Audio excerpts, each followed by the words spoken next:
Dry in most areas with some drizzle in the east at times. Lowest temperatures of 9 to 13 degrees. And now you're up to date on News Talk. The Newsround on Off the Ball. With Gillette. Put your best face forward with our new and improved razors. This is News Talk. Hello there, you're welcome along to Wednesday evening's Off the Ball. So the group of death concludes this evening, and it could end in tears for Portugal. They play France tonight. Germany have Hungary. We've got a great football show lineup. Damien Delaney joins us after 9, as does Daniel McDonnell. Wednesday night rugby then, we're talking to Jack Regan, son of Dahi, and he has taken the road less travelled in his career. Birr, County Offaly, Leinster underage, Ulster, New Zealand, and now a 3-year deal with the Ospreys in Swansea. So really looking forward to bringing you that conversation after 8. Breed Stack on the show as well. Ladies Football League finals this weekend coming. We'll also chat to Breed about her time in Australia this year. It does seem, subject to confirmation, we'll ask her, it does seem as if she's going back for another season according to the Australian media. So we'll chat to Breed Stack after 8 o'clock as well. And then the Mayo manager James Horan. Mayo kick off their championship on Saturday. They're against Sligo. James Horan on the way this hour. 53106 the text number. We're at Off the Ball on Twitter. Richie McCormack, hello. How are you, Joe? Nathan Murphy with us as well. How you doing? Hey, Joe. James Horan on the way. We're ready. It's up and running. The Mayo bandwagon. David Brady was on this morning, I found out later on. Jeez. I thought we'd be starting with Stephen Cluxton's retirement. He hasn't told anybody, but DB has heard it on the grapevine. Yeah. And it is one thing we know on Off the Ball. If David Brady hears it, he'll tell us it. And we just hope it's true. No text message came into David Brady while he was on air. It may have happened when he went off air. Yeah. But DB has it from reliable sources. I'm sure everyone kind of knows. He's back playing with the club. He's probably given it up. David Brady breaking news live on air is always something that gives me a lot of comfort. It will take a lot to match those great days of Jim McGuinness has been in with Mayo to 3 minutes later. I can categorically state that Jim McGuinness has not been in with Mayo. We haven't had that sort of a retraction yet from DB, but I know a lot of people have been trying to find out. It's the brilliance and the genius of Stephen Cluxton that not only is Stephen Cluxton kept quiet his entire career, everybody around Stephen Cluxton always keeps quiet around him and stories about him, and nobody wants to confirm anything. So it almost feels like we'll get to the day of Dublin's opener and we'll see if he's on the pitch or if he's not on the pitch. Richie, last night we were talking about the lovely scenes in Copenhagen with Denmark. Last night, meanwhile, Wembley, you would say second half ground to a halt, but Luka Modric. Luka, you're 35. He can play until at least 50, I would think. Yeah, I think last night we got a fairly decent indication of Scotland's level and Croatia's level. It took them, I guess, 2-3 matches to find exactly where they were in terms of this group, or in terms of Group D last night. But yeah, watching Modric pull the strings again last night was just sublime. He kind of prodded and poked holes in that Scottish defence as often as he could, and then put the cap on his own performance. That wonderful goal from the outside of his right boot, from outside the box. The angles of it, they only ever get better when you watch the replays, and every single one is better than the last, and shows what he's capable of. And a brilliant achievement for him. I mean, the youngest goal scorer ever at the Euros for Croatia, and now also the oldest at 36. Joyous, Nathan Murphy. I love that he can still do this at a major tournament at 35, and maybe the slower pace of the game suits that he can have such great influence on matches still. But his movement, his lack of movement when he needs to, when he can just stand there and the ball is just a magnet to him and he can ping it around. And it's brilliant that a player of his style has been able to get the recognition in the last 4 or 5 years of his career, with bringing Croatia to a World Cup final, and also what he has done with Real Madrid. I mentioned on the Euro 2020 show earlier today, being at the Champions League final in 2017 in Cardiff, and I think his performance is the best individual performance I've ever seen with my own eyes. I only then properly got a full appreciation of what he does when he picked the ball up consistently off the Real Madrid keeper on the edge of his own area, and 3 Juventus players, I remember, swarmed around him. The technical quality of the game was just out of this world, and they'd be on him and they'd be on his ankles. And he always wanted it. He always took it. And he'd take one little step to his right and he'd ping a ball through 2 of the attacking players. And suddenly they'd have broken the press and off Real Madrid would go. And everything he did, as much as Ronaldo scored the goals, was man of the match, none of it could have happened without the simplistic brilliance of Modric picking the right position and also just being brave. Like, everything can go wrong in that role. All you have to do is slip once. All you have to do is take your eye off the ball at the wrong time, and you've given up a goal with the quality of opposition you're up against. And he never, ever does. And then to have that sort of quality to finish with as well, it's just exceptional. And listen, he's got them into a round of 16 against Spain. So it's been another great day. Well, Spain, I was just dead and buried, and here they are. Yeah, so the Euros are taking shape here before our eyes. There are obviously issues with the third placed teams, or some of them going through, and some dead rubber matches, I appreciate.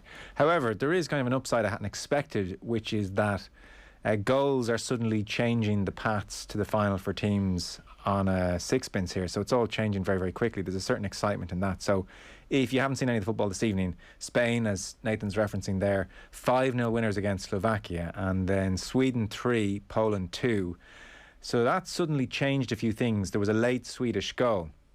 So potentially, for instance, for England, their path to the final suddenly gets a good bit easier. So it most likely will be France or Germany next up. So admittedly, it could blow up in their faces, and that's the end of their road to the final. I grant you that. However, if they get through that somehow, then it would be Sweden in the quarter-final and Holland in the semi-final. Now, that's not a bad route, because the other half of the draw, they would have been looking at Italy, Belgium, Spain, and one of France or Germany. So that Swedish goal potentially make things a touch easier for Sweden, but it does make it obviously tougher for other sides. Either way, there's going to be good games, but it is taking shape, as I said, Nathan, before our eyes. We'll know a lot more after this evening. We will. It's brilliant that it's all come down to this. The likelihood of Portugal would probably need to lose 4-0 to France to not make it through. But we saw in 2016, like, Portugal beat Croatia, Poland and Wales to get to the final in the knockout stages, having not won a game in the group stage. So the luck and the vagaries of the draw can make a huge impact. And I actually look at a team like Denmark and think suddenly they have Wales and then either Netherlands or Czech Republic to get to a semi-final where they could meet an England or a Germany. Like, suddenly Denmark are looking at that thinking it's opened right up, because the draw is completely lopsided now. If tonight goes as we would expect, which would be that France and Germany would win those games. Now, here, saying France would beat Germany or France would beat Portugal, it's by no means a done deal. But that would mean that Belgium would play Portugal, would then have to play Italy, and then probably play France to even reach a final. So you're looking at Belgium in a completely different light because of that. Whereas France, if they win tonight, France would play Switzerland and then play the winners of Croatia, Spain in a quarter-final. So you have Spain, France, Portugal, Belgium, Italy all on the one side of the draw. And we saw for England at the World Cup as well, they were on the right side, that actually this may work out quite nicely for England once they get past, if they can get past the last 16, and whether that is Germany, France or Portugal. But yeah, it'll change right up to the last minute, and suddenly Spain look a bit of a force. Now, Slovakia were a shambles. They had that bit of luck. The own goal from the Slovakian goalkeeper Martin Dubravka, where he punched it into his own net when it's dropping down underneath the crossbar, was just a shambles after Morata had missed a penalty, and they were just shot after that, I think, Slovakia. But yeah, it is fascinating the way it has opened up for certain teams, and a team like Belgium, who were a lot of people's favourites, suddenly find themselves with an absolute nightmare side of the draw to try and even reach a final. And come here, tell me one more thing. Is your young fella still loving England, or has he fallen asleep during the second half, like everyone? Does he now realise he supports the most boring team in Europe? He switched. He switched, as is their wont, to Belgium. He maybe wants to switch back when he looks at what's awaiting them. But yeah, I'm still not as down on England as a lot of people seem to be. Gareth Southgate is obviously focusing on their weaknesses. So he has looked at this, and we all know they have any amount of attacking talent, but they have huge weaknesses in goal and defensively, and he's protecting them with all of his might.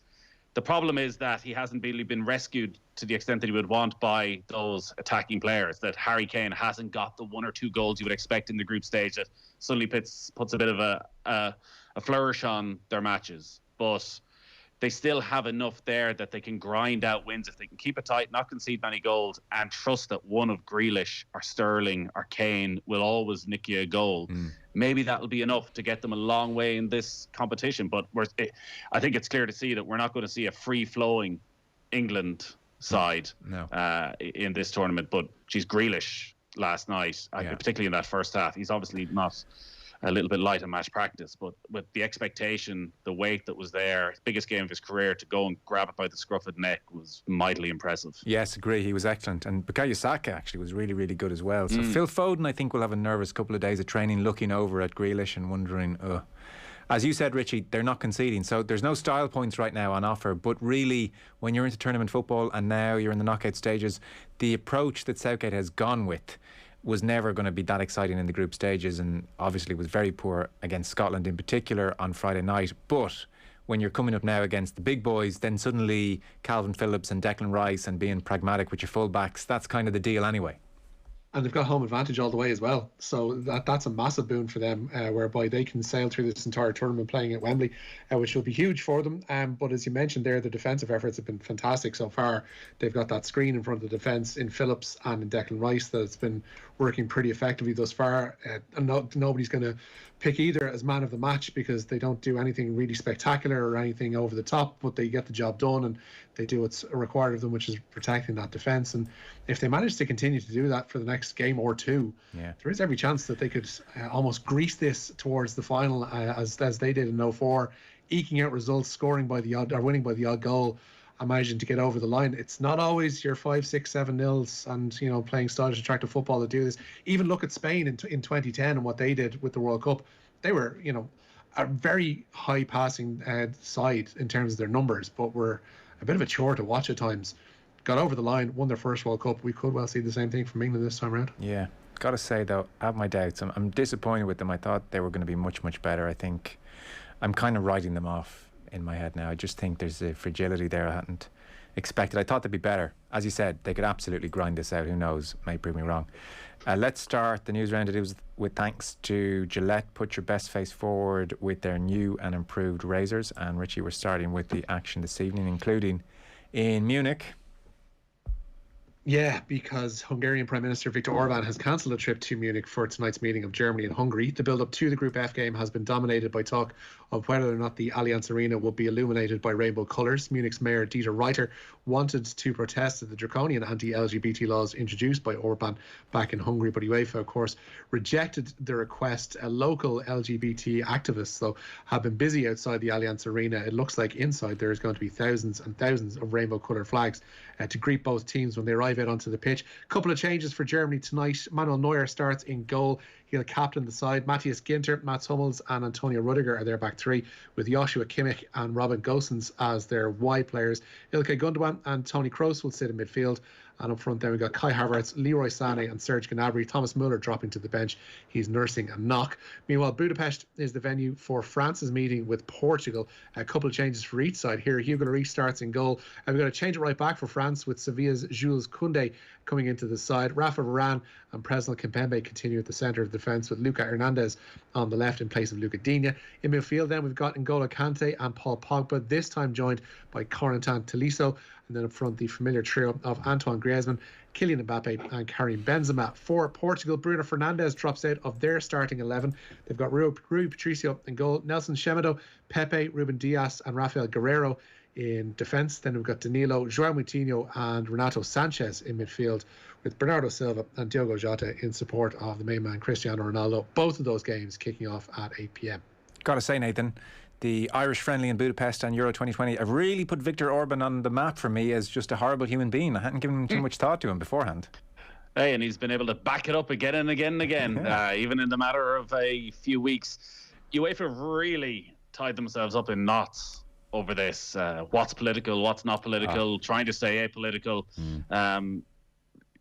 They clearly have a rule book that they want to be quite stringent about, and they'll make the point of, well, if you let this go, where does it end? But I don't think anyone believes that the rainbow flag, even the colours of it on a stadium, is a massive political statement.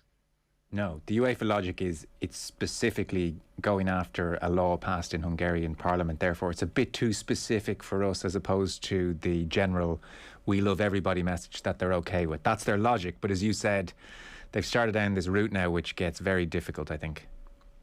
Well, exactly. If their message is we love everybody, the law passed in the Hungarian government is the complete opposite of that. So therefore, it's more important, actually, that your message is shown if you're not going to allow this message that you seem to truly believe in be shown and be used at important times like this, what's the point in having it? Yeah.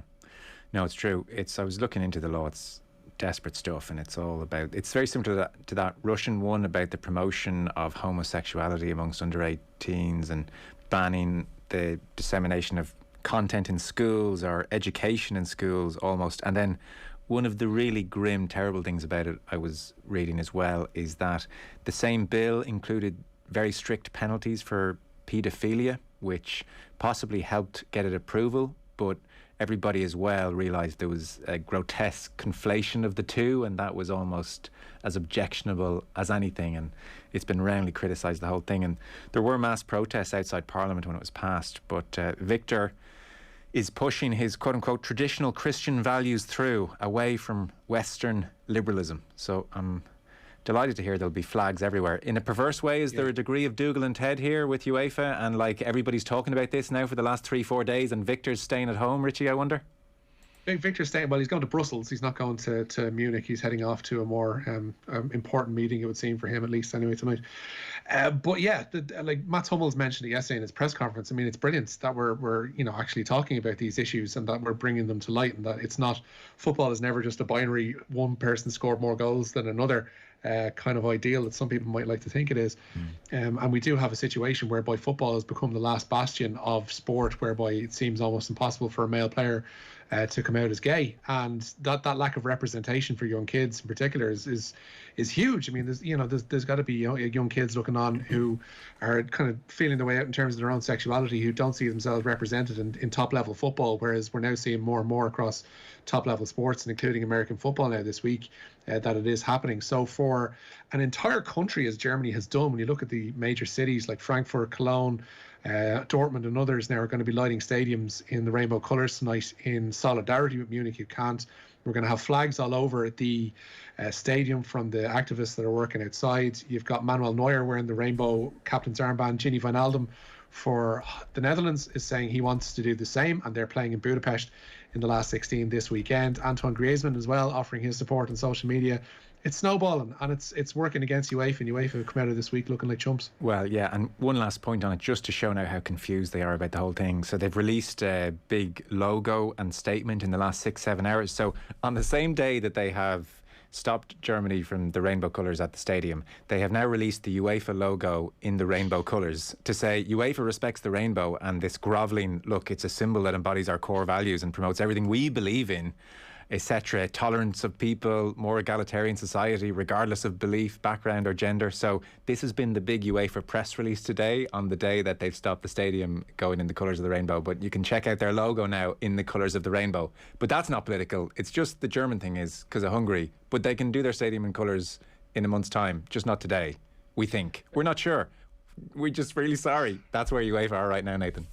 And you look at the financial side of this, where discussions are still ongoing with the FA around the final and semi-final taking place at Wembley, and wanting 60,000 supporters and at least 2,500 dignitaries being completely exempt from all the quarantine rules that are there for the ordinary Joes who are flying into the UK at the moment. And if the UK government won't go along with that, well, what is the only other option for them? It is to go to Budapest, to Viktor Orban, and ask, can they have the semi-final and final? And he will welcome them with open arms and say, you can have a full stadium and you can have all the dignitaries from around the world you want to come to Budapest. So all of this is playing out in the background as well. And, well, yeah, I'm looking, it's UEFA, eh? I'm looking at live pictures which appear to show the Allianz Arena in the rainbow colours at the moment. So unless they... Are they live pictures? I've seen maybe them come up as not. well. I'm wondering, are they from tonight or from last night? Maybe they're last night, but be interesting if they just did it anyway. That'd be, I mean, that would be they should just do it anyway, shouldn't they, really? So, Rich, sorry, let's blitz through a few because James Horan is on the way pretty shortly. Padraig Carrington's team taking shape. He says he decided to make Graham McDowell one of his Ryder Cup captains a long time ago. Now, granted, he is the third and fourth member of these vice captaincy team to be announced. The 2010 US Open winner will be joined in the captain's room at Whistling Straits by Germany's Martin Keimer. McDowell was a vice captain alongside Harrington under Thomas Bjorn in Paris in 2018. Luke Donald and Robert Carlson were already confirmed as part of Harrington's backroom staff, and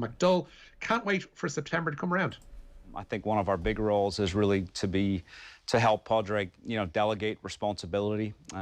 He's a very intelligent guy, got a lot of information in that head, and I think from a vice captain's point of view, I think helping get that out of his head onto paper, communicating with the players. To me, that's one of the roles that I'm seeing as extremely important for us. Harrington's got a lot of batshit crazy stuff in his head, and I need to explain to the players. That did sound like, so Padraig's going to speak for half an hour, and then when he leaves the room, I will sort of explain in 30 seconds what he meant. I guess he's a no-brainer. I think he'll actually be a great presence. I mean, in fairness, McDowell, he's a brilliant people person, really smart fella, probably has his eyes on doing the job. You would think maybe in the States down the line, he's got a big profile over in America, so he's a no-brainer choice, Nathan.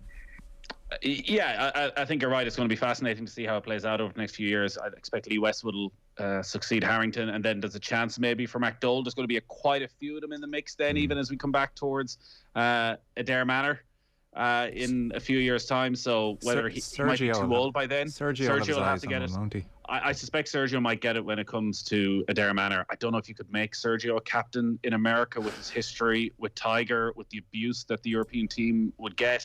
Like Justin Rose is of that age, Martin Keimer, who's a two-time major winner, is of that age. So there's a lot of good quality players there in the mix. But McDowell is so popular, as you say, has such a good profile. He might be perfect for 4 years' time when it goes back to America. He still has one more vice captain. So Henrik Stenson, I think, might be the man for that, but he's probably just holding out to see can he somehow sneak in. Well, look, I'm keeping my phone on, and Padraig knows it's on, so sometimes you need an outside voice. You need an outside voice sometimes. We're the Peter Lowry bandwagon, aren't we? That somehow a few people will turn him down. Lowry gets the call up, and then we just hitch a ride. We're Peter Lowry's assistant vice captains then. The King Ralph situation of Ryder Cup golf. Yeah, we're going to, much like GMAC is going to sort of translate what Harrington is saying, we'll tone down what Peter says when he's hammering them constantly. He didn't mean you're a terrible human being. He just meant... Richie, do you want to bring us one last story? Yeah, Munster GAA has confirmed the return of a limited number of spectators to all championship games this weekend. 200 fans will be allowed to attend Saturday's Munster football quarter-finals in Limerick and Killarney. The same number will watch Waterford's hurling quarter-final with Clare at Semple Stadium. Clare's Shane O'Donnell has been ruled out of that game due to a concussion. And there is action on the pitch this evening. Go in Dublin finally playing their delayed Borgosh Energy Leinster under-20 hurling final. Throw-in at Tullamore is in 6 minutes' time. Very good. Nathan, thank you. Cheers, lads. Richie, appreciate that. Cheers. Cheers, lads. Next up, James Horan. The news round on Off the Ball. With Gillette. Put your best face forward with our new and improved razors. Let me tell you about Sky TV and broadband. You get the best of Sky TV. That's all the shows everyone's talking about. Like Mayor of Easttown and Your Honour are so good. Plus, Sky's best ever Wi-Fi with lightning fast speeds all around.